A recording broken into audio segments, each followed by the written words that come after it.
अथ श्रीबिल्वाष्टकम्। त्रिदलं त्रिगुणाकारं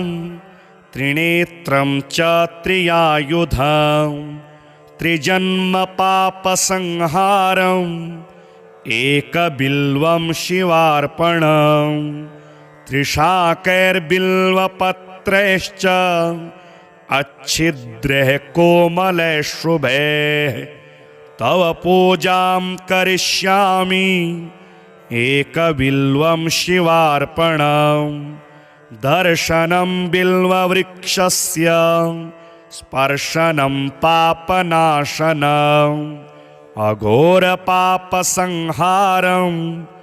एकबिल्वं शिवार्पणं काशीक्षेत्रनिवासं च कालभैरवदर्शनम्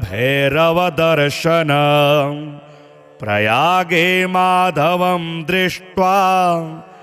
एकबिल्वं शिवार्पणं तुलसीबिल्वनिर्गुण्डी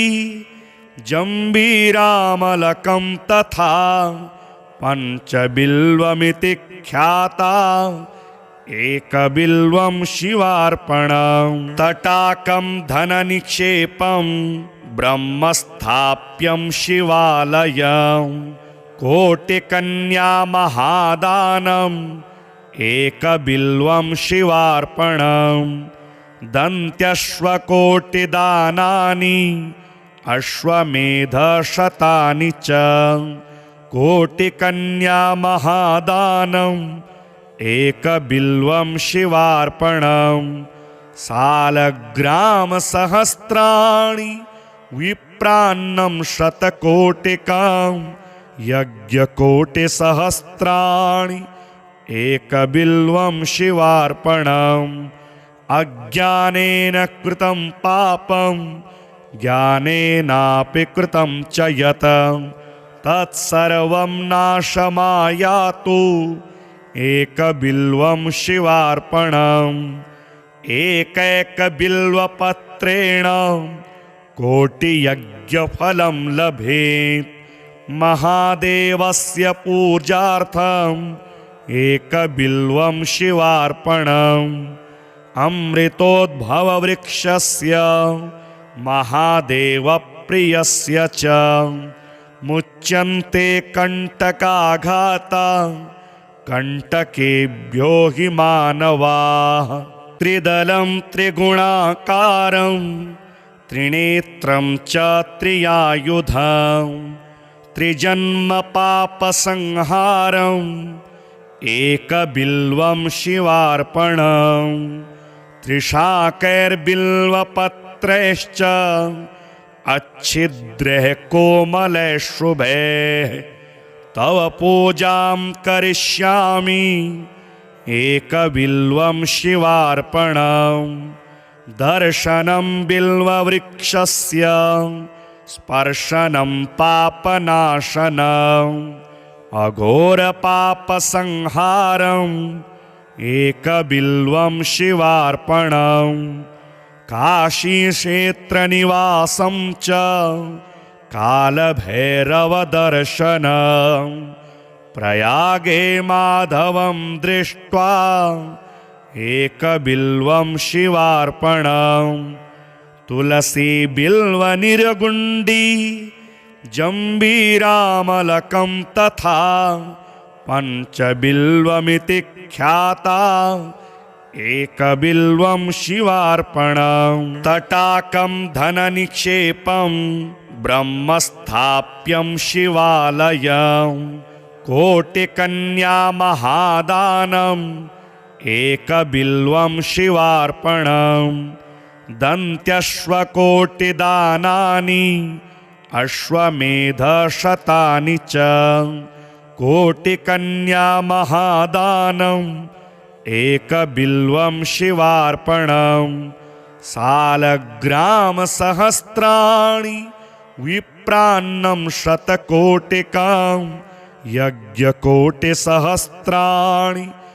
एकबिल्वं शिवार्पणम्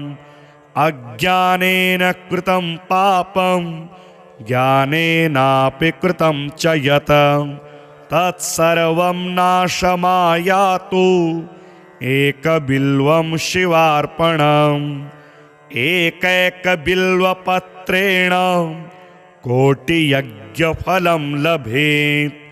महादेवस्य पूजार्थम् एकबिल्वं शिवार्पणम् अमृतोद्भववृक्षस्य महादेवप्रियस्य च मुच्यन्ते कण्टकाघाता कण्टकेभ्यो हि मानवाः त्रिदलं त्रिगुणाकारं त्रिनेत्रं च त्रियायुधं त्रिजन्मपापसंहारम् एकबिल्वं शिवार्पणम् त्रिशाकैर्बिल्वपत्रैश्च अच्छिद्रैः कोमलैः शुभैः तव पूजां करिष्यामि एकबिल्वं शिवार्पणम् दर्शनं बिल्ववृक्षस्य स्पर्शनं पापनाशनम् अघोरपापसंहारम् एकबिल्वं शिवार्पणम् काशीक्षेत्रनिवासं च कालभैरवदर्शनम् प्रयागे माधवं दृष्ट्वा एकबिल्वं शिवार्पणम् तुलसीबिल्वनिर्गुण्डी जम्बीरामलकं तथा पञ्चबिल्वमिति ख्याता एकबिल्वं शिवार्पणम् तटाकं धननिक्षेपं ब्रह्मस्थाप्यं शिवालयं कोटिकन्यामहादानम् एकबिल्वं शिवार्पणम् दन्त्यश्वकोटिदानानि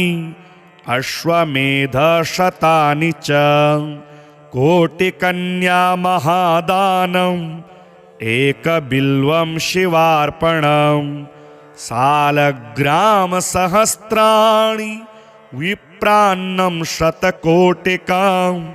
यज्ञकोटिसहस्राणि एकबिल्वं शिवार्पणम् अज्ञानेन कृतं पापं ज्ञानेनापि कृतं च यत् तत्सर्वं नाशमायातु एकबिल्वं शिवार्पणम् एकैकबिल्वपत्रेण कोटियज्ञफलं लभेत् महादेवस्य पूजार्थम् एकबिल्वं शिवार्पणम् अमृतोद्भववृक्षस्य महादेवप्रियस्य च मुच्यन्ते कण्टकाघाता कण्टकेभ्यो हि मानवाः त्रिदलं त्रिगुणाकारं त्रिनेत्रं च त्रियायुधं त्रिजन्मपापसंहारम् एकबिल्वं शिवार्पणम् त्रिशाकैर्बिल्वपत्रैश्च अच्छिद्रैः कोमलैः शुभैः तव पूजां करिष्यामि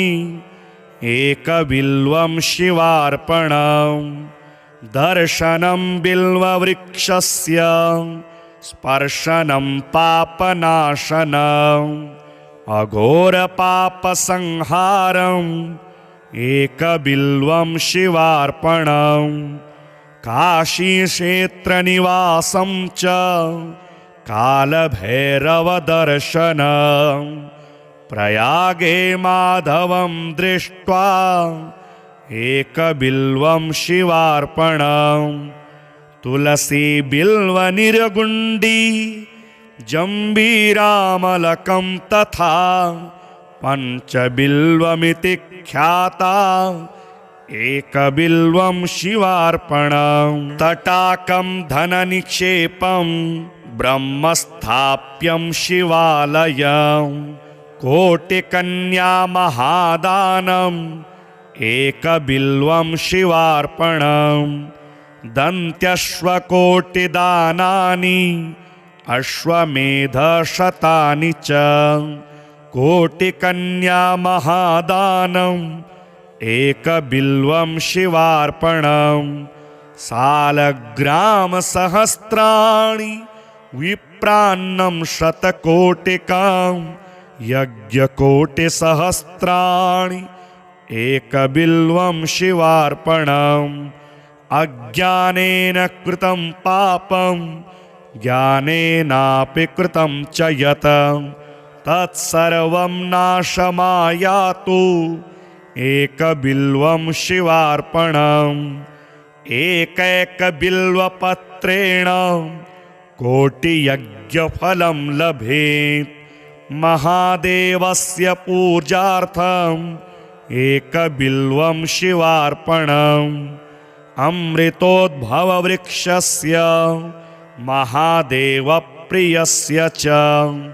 मुच्यन्ते कण्टकाघाता कण्टकेभ्यो हि मानवाः त्रिदलं त्रिगुणाकारं त्रिनेत्रं च त्रियायुधं त्रिजन्मपापसंहारम् एकबिल्वं शिवार्पणम् त्रिशाकैर्बिल्वपत्रैश्च अच्छिद्रैः कोमलैः शुभैः तव पूजां करिष्यामि एकबिल्वं शिवार्पणम् दर्शनं बिल्ववृक्षस्य स्पर्शनं पापनाशनम् अघोरपापसंहारम् एकबिल्वं शिवार्पणम् काशीक्षेत्रनिवासं च कालभैरवदर्शनम् प्रयागे माधवं दृष्ट्वा एकबिल्वं शिवार्पणम् तुलसीबिल्वनिर्गुण्डी जम्बीरामलकं तथा पञ्चबिल्वमिति ख्याता एकबिल्वं शिवार्पणम् तटाकं धननिक्षेपं ब्रह्मस्थाप्यं शिवालयं कोटिकन्या महादानम् एकबिल्वं शिवार्पणम् दन्त्यश्वकोटिदानानि अश्वमेधशतानि च कोटिकन्या महादानम् एकबिल्वं शिवार्पणम् सालग्रामसहस्राणि विप्रान्नं शतकोटिकां यज्ञकोटिसहस्राणि एकबिल्वं शिवार्पणम् अज्ञानेन कृतं पापं ज्ञानेनापि कृतं च यत् तत्सर्वं नाशमायातु एकबिल्वं शिवार्पणम् एकैकबिल्वपत्रेण कोटियज्ञफलं लभेत् महादेवस्य पूजार्थम् एकबिल्वं शिवार्पणम् अमृतोद्भववृक्षस्य महादेवप्रियस्य च मुच्यन्ते कण्टकाघाता कण्टकेभ्यो हि मानवाः त्रिदलं त्रिगुणाकारं त्रिनेत्रं च त्रियायुधं त्रिजन्मपापसंहारम् एकबिल्वं शिवार्पणम् त्रिशाकैर्बिल्वपत्रैश्च अच्छिद्रैः कोमलैः शुभैः तव पूजां करिष्यामि एकबिल्वं शिवार्पणम् दर्शनं बिल्ववृक्षस्य स्पर्शनं पापनाशनम् अघोरपापसंहारम् एकबिल्वं शिवार्पणम् काशीक्षेत्रनिवासं च कालभैरवदर्शनम् प्रयागे माधवं दृष्ट्वा एकबिल्वं शिवार्पणम् तुलसी बिल्व निर्गुण्डी जम्बीरामलकं तथा पञ्चबिल्वमिति ख्याता एकबिल्वं शिवार्पणं। तटाकं धननिक्षेपं ब्रह्मस्थाप्यं शिवालयं कोटिकन्यामहादानम् एकबिल्वं शिवार्पणं। दन्त्यश्वकोटिदानानि अश्वमेधशतानि च कोटिकन्यामहादानम् एकबिल्वं शिवार्पणं। सालग्रामसहस्राणि विप्रान्नं शतकोटिकां यज्ञकोटिसहस्राणि एकबिल्वं शिवार्पणम्। अज्ञानेन कृतं पापं ज्ञानेनापि कृतं च यत् तत्सर्वं नाशमायातु एकबिल्वं शिवार्पणम्। एकैकबिल्वपत्रेण कोटियज्ञफलं लभेत्। महादेवस्य पूजार्थम् एकबिल्वं शिवार्पणम्। अमृतोद्भववृक्षस्य महादेवप्रियस्य च मुच्यन्ते कण्टकाघाता कण्टकेभ्यो हि मानवाः। त्रिदलं त्रिगुणाकारं त्रिनेत्रं च त्रियायुधं त्रिजन्मपापसंहारम् एकबिल्वं शिवार्पणम्। त्रिशाकैर्बिल्वपत्रैश्च अच्छिद्रैः कोमलैः शुभैः तव पूजां करिष्यामि एकबिल्वं शिवार्पणम्। दर्शनं बिल्ववृक्षस्य स्पर्शनं पापनाशनम् अघोरपापसंहारम् एकबिल्वं शिवार्पणम्। काशीक्षेत्रनिवासं च कालभैरवदर्शनम् प्रयागे माधवं दृष्ट्वा एकबिल्वं शिवार्पणम्। तुलसी बिल्व निर्गुण्डी जम्बीरामलकं तथा पञ्चबिल्वमिति ख्याता एकबिल्वं शिवार्पणं। तटाकं धननिक्षेपं ब्रह्मस्थाप्यं शिवालयं कोटिकन्यामहादानम् एकबिल्वं शिवार्पणं। दन्त्यश्वकोटिदानानि अश्वमेधशतानि च कोटिकन्यामहादानम् एकबिल्वं शिवार्पणम्। सालग्रामसहस्राणि विप्रान्नं शतकोटिकां यज्ञकोटिसहस्राणि एकबिल्वं शिवार्पणम्। अज्ञानेन कृतं पापं ज्ञानेनापि कृतं च यत् तत्सर्वं नाशमायातु एकबिल्वं शिवार्पणम्। एकैकबिल्वपत्रेण कोटियज्ञफलं लभेत्। महादेवस्य पूजार्थम् एकबिल्वं शिवार्पणम्। अमृतोद्भववृक्षस्य महादेवप्रियस्य च मुच्यन्ते कण्टकाघाता कण्टकेभ्यो हि मानवाः। त्रिदलं त्रिगुणाकारं त्रिनेत्रं च त्रियायुधं त्रिजन्मपापसंहारम् एकबिल्वं शिवार्पणम्। त्रिशाकैर्बिल्वपत्रैश्च अच्छिद्रैः कोमलैः शुभैः तव पूजां करिष्यामि एकबिल्वं शिवार्पणम्। दर्शनं बिल्ववृक्षस्य स्पर्शनं पापनाशनम् अघोरपापसंहारम् एकबिल्वं शिवार्पणम् काशीक्षेत्रनिवासं च कालभैरवदर्शनम्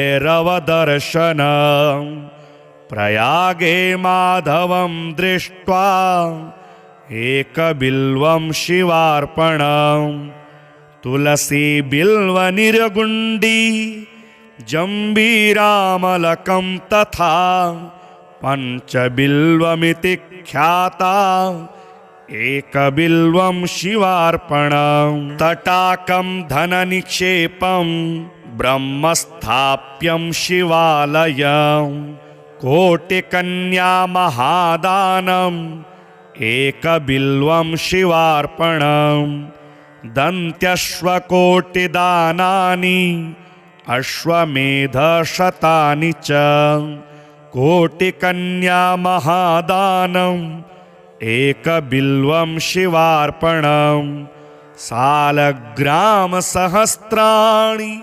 विप्रान्नं शतकोटिकां यज्ञकोटिसहस्राणि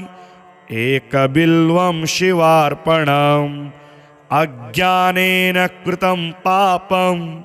ज्ञानेनापि कृतं च यत्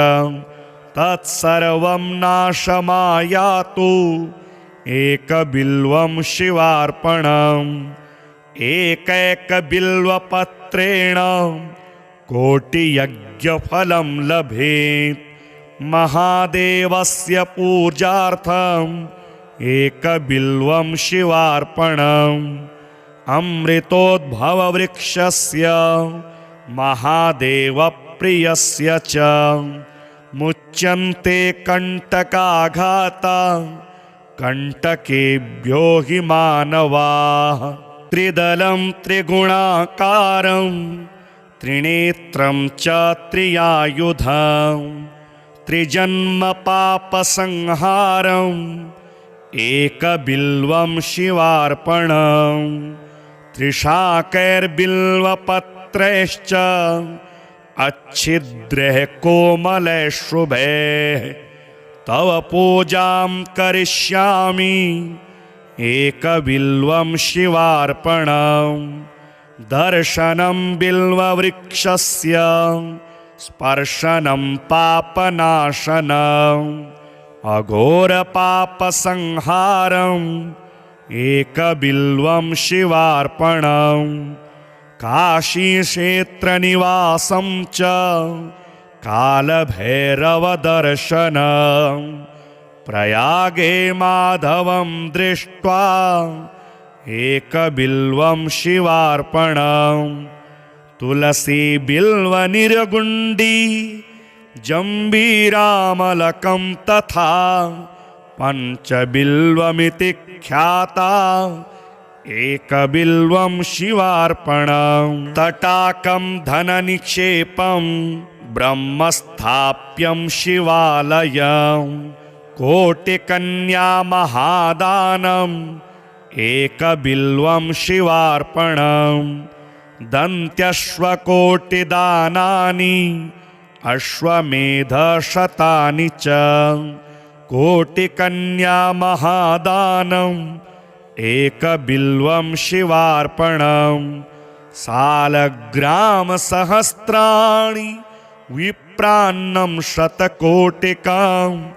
यज्ञकोटिसहस्राणि एकबिल्वं शिवार्पणम् अज्ञानेन कृतं पापं ज्ञानेनापि कृतं च यत् तत्सर्वं नाशमायातु एकबिल्वं शिवार्पणम् एकैकबिल्वपत्रेण कोटियज्ञफलं लभेत् महादेवस्य पूजार्थम् एकबिल्वं शिवार्पणम् अमृतोद्भववृक्षस्य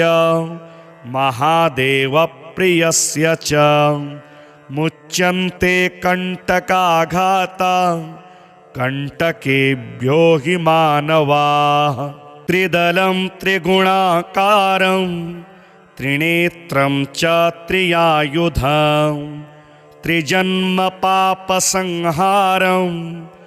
एकबिल्वं शिवार्पणम् त्रिशाकैर्बिल्वपत्रैश्च अच्छिद्रैः कोमलैः शुभैः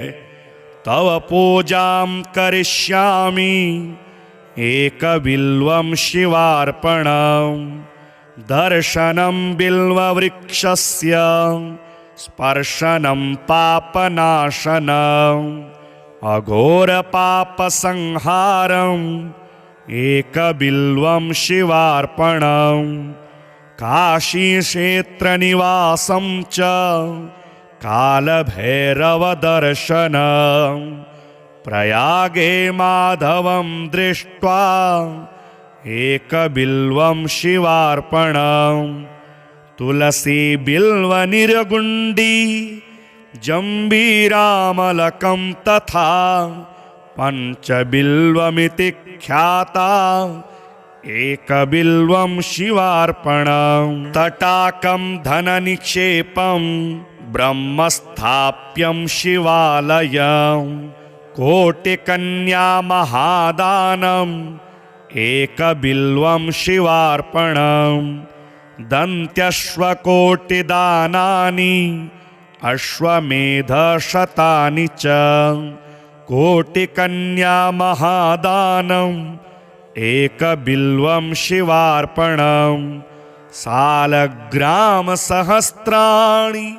विप्रान्नं शतकोटिकां यज्ञकोटिसहस्राणि एकबिल्वं शिवार्पणम् अज्ञानेन कृतं पापं ज्ञानेनापि कृतं च यत् तत्सर्वं नाशमायातु एकबिल्वं शिवार्पणम् एकैकबिल्वपत्रेण कोटियज्ञफलं लभेत् महादेवस्य पूजार्थम्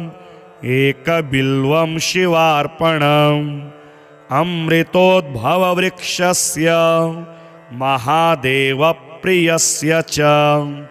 मुच्यन्ते कण्टकाघाता कण्टकेभ्यो हि मानवाः त्रिदलं त्रिगुणाकारं त्रिनेत्रं च त्रियायुधं त्रिजन्मपापसंहारम् एकबिल्वं शिवार्पणम् त्रिशाकैर्बिल्वपत्रैश्च अच्छिद्रैः कोमलैः शुभैः तव पूजां करिष्यामि एकबिल्वं शिवार्पणम् दर्शनं बिल्ववृक्षस्य स्पर्शनं पापनाशनम् अघोरपापसंहारम् एकबिल्वं शिवार्पणम् काशीक्षेत्रनिवासं च कालभैरवदर्शनम् प्रयागे माधवं दृष्ट्वा एकबिल्वं शिवार्पणम् तुलसीबिल्वनिर्गुण्डी जम्बीरामलकं तथा पञ्चबिल्वमिति ख्याता एकबिल्वं शिवार्पणम् तटाकं धननिक्षेपं ब्रह्मस्थाप्यं शिवालयं कोटिकन्यामहादानम् एकबिल्वं शिवार्पणम् दन्त्यश्वकोटिदानानि अश्वमेधशतानि च कोटिकन्यामहादानम् एकबिल्वं शिवार्पणम् सालग्रामसहस्राणि विप्रान्नं शतकोटिकां यज्ञकोटिसहस्राणि एकबिल्वं शिवार्पणम् अज्ञानेन कृतं पापं ज्ञानेनापि कृतं च यत् तत्सर्वं नाशमायातु एकबिल्वं शिवार्पणम् एकैकबिल्वपत्रेण कोटियज्ञफलं लभेत् महादेवस्य पूजार्थम् एकबिल्वं शिवार्पणम् अमृतोद्भववृक्षस्य महादेवप्रियस्य च मुच्यन्ते कण्टकाघाता कण्टकेभ्यो हि मानवाः त्रिदलं त्रिगुणाकारं त्रिनेत्रं च त्रियायुधं त्रिजन्मपापसंहारम् एकबिल्वं शिवार्पणम् त्रिशाकैर्बिल्वपत्रैश्च अच्छिद्रैः कोमलैः शुभैः तव पूजां करिष्यामि एकबिल्वं शिवार्पणम् दर्शनं बिल्ववृक्षस्य स्पर्शनं पापनाशनम् अघोरपापसंहारम् एकबिल्वं शिवार्पणम् काशीक्षेत्रनिवासं च कालभैरवदर्शनम् प्रयागे माधवं दृष्ट्वा एकबिल्वं शिवार्पणम् तुलसीबिल्वनिर्गुण्डी जम्बीरामलकं तथा पञ्चबिल्वमिति ख्याता एकबिल्वं शिवार्पणम् तटाकं धननिक्षेपं ब्रह्मस्थाप्यं शिवालयं कोटिकन्यामहादानम् एकबिल्वं शिवार्पणम् दन्त्यश्वकोटिदानानि अश्वमेधशतानि च कोटिकन्यामहादानम् एकबिल्वं शिवार्पणम् सालग्रामसहस्राणि विप्रान्नं शतकोटिकां यज्ञकोटिसहस्राणि एकबिल्वं शिवार्पणम्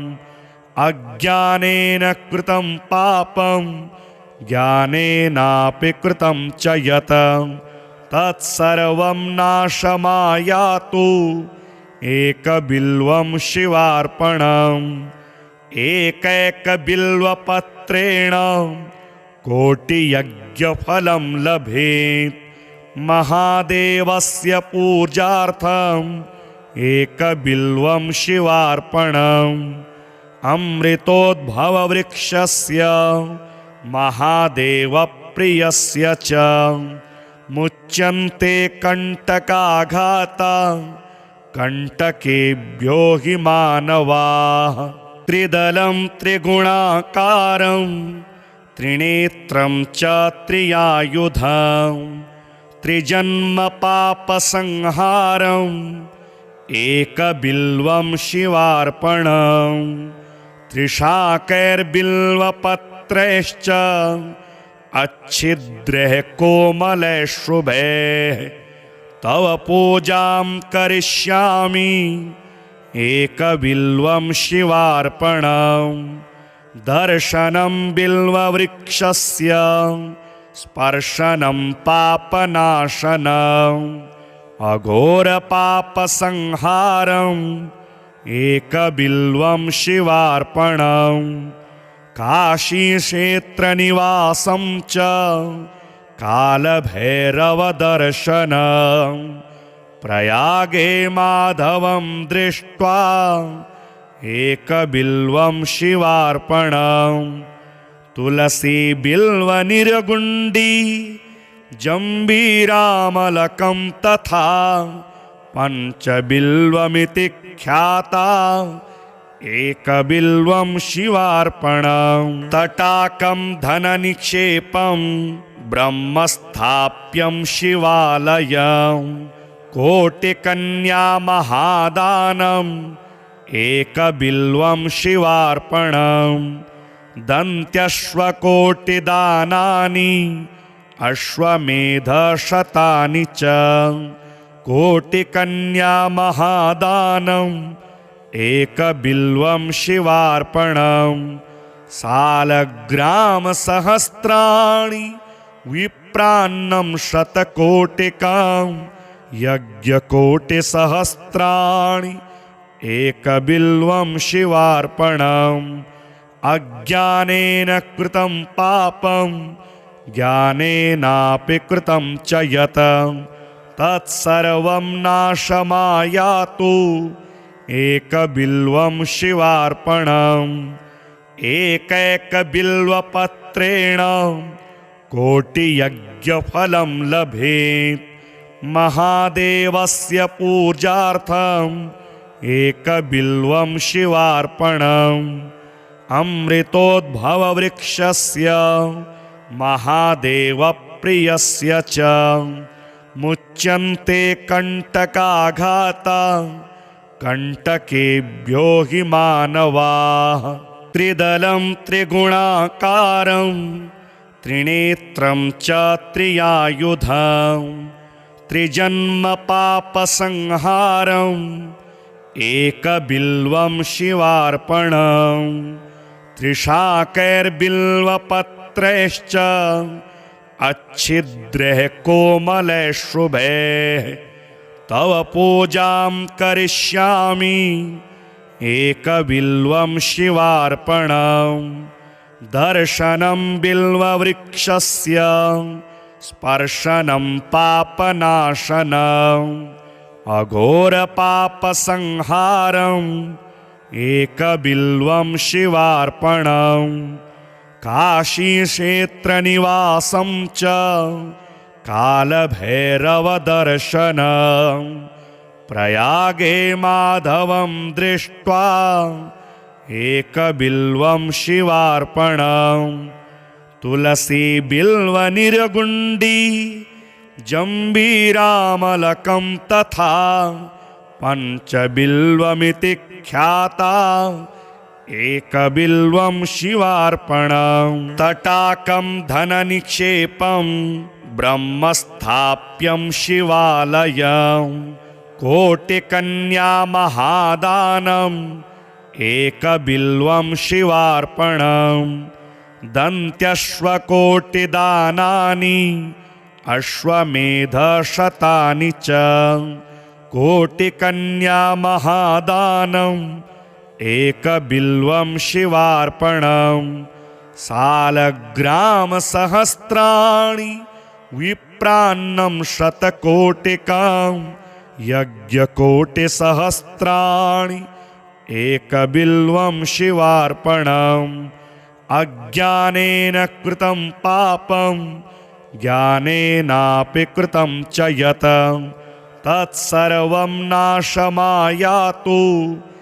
एकबिल्वं शिवार्पणम् एकैकबिल्वपत्रेण कोटियज्ञफलं लभेत् महादेवस्य पूजार्थम् एकबिल्वं शिवार्पणम् अमृतोद्भववृक्षस्य महादेवप्रियस्य च मुच्यन्ते कण्टकाघाता कण्टकेभ्यो हि मानवाः त्रिदलं त्रिगुणाकारं त्रिनेत्रं च त्रियायुधं त्रिजन्मपापसंहारम् एकबिल्वं शिवार्पणम् त्रिशाकैर्बिल्वपत्रैश्च अच्छिद्रैः कोमलैः शुभैः तव पूजां करिष्यामि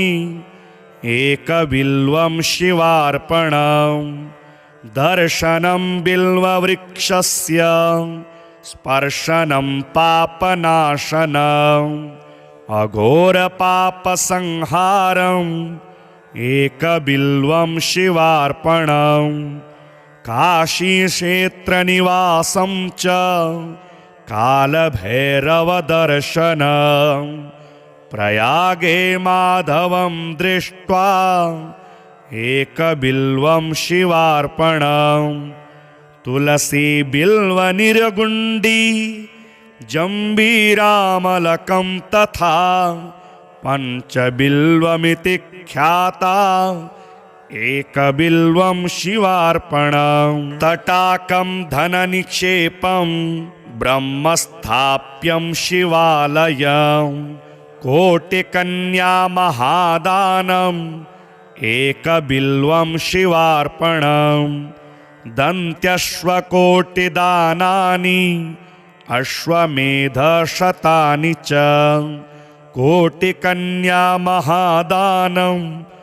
एकबिल्वं शिवार्पणं सालग्रामसहस्राणि विप्रान्नं शतकोटिकां यज्ञकोटिसहस्राणि एकबिल्वं शिवार्पणम् अज्ञानेन कृतं पापं ज्ञानेनापि कृतं च यत् तत्सर्वं नाशमायातु एकबिल्वं शिवार्पणम् एकैकबिल्वपत्रेण कोटियज्ञफलं लभेत् महादेवस्य पूजार्थम् एकबिल्वं शिवार्पणम् अमृतोद्भववृक्षस्य महादेवप्रियस्य च मुच्यन्ते कण्टकाघाता कण्टकेभ्यो हि मानवाः त्रिदलं त्रिगुणाकारं त्रिनेत्रं च त्रियायुधं त्रिजन्मपापसंहारम् एकबिल्वं शिवार्पणं त्रिशाकैर्बिल्वपत्रैश्च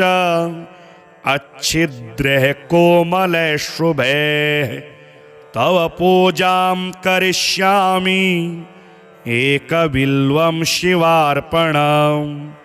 दर्शनं बिल्ववृक्षस्य स्पर्शनं पापनाशनम् अघोरपापसंहारम् एकबिल्वं शिवार्पणं काशीक्षेत्रनिवासं च कालभैरवदर्शनं प्रयागे माधवं दृष्ट्वा एकबिल्वं शिवार्पणं तुलसीबिल्वनिर्गुण्डी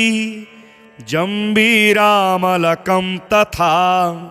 पञ्चबिल्वमिति ख्याता एकबिल्वं शिवार्पणं तटाकं धननिक्षेपं ब्रह्मस्थाप्यं शिवालयं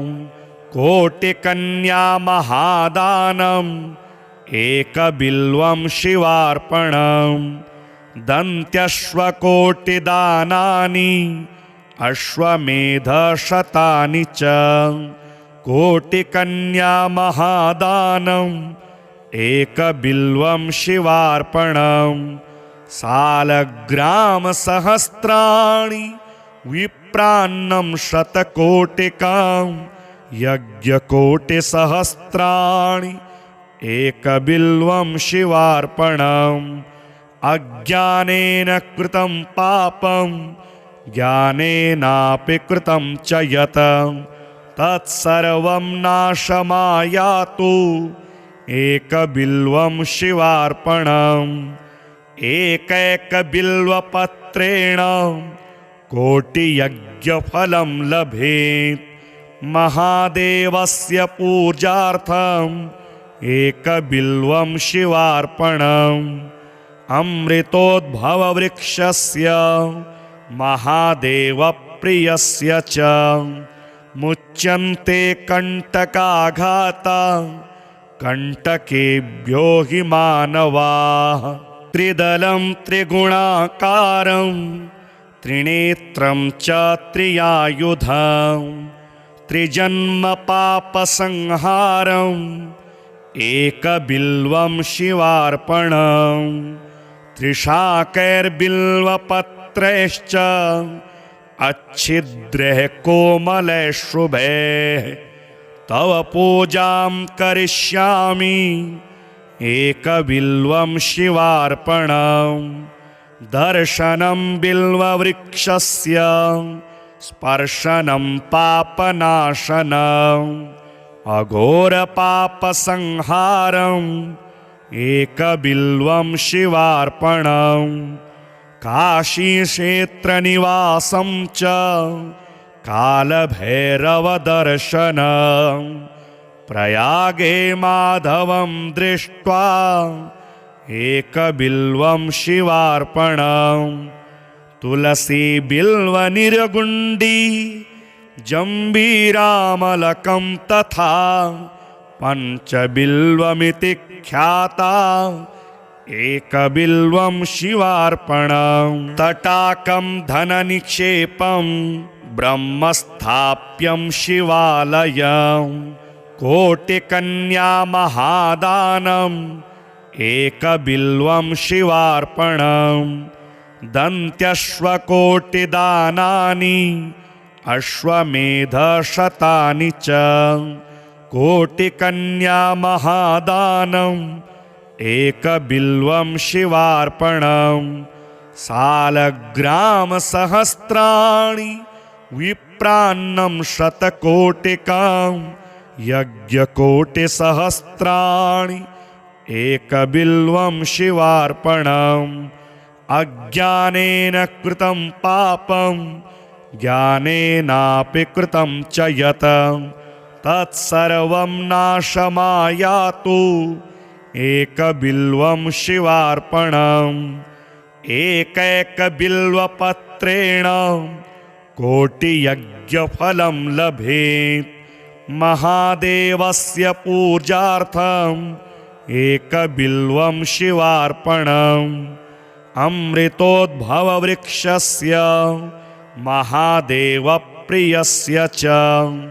मुच्यन्ते कण्टकाघाता कण्टकेभ्यो हि मानवाः।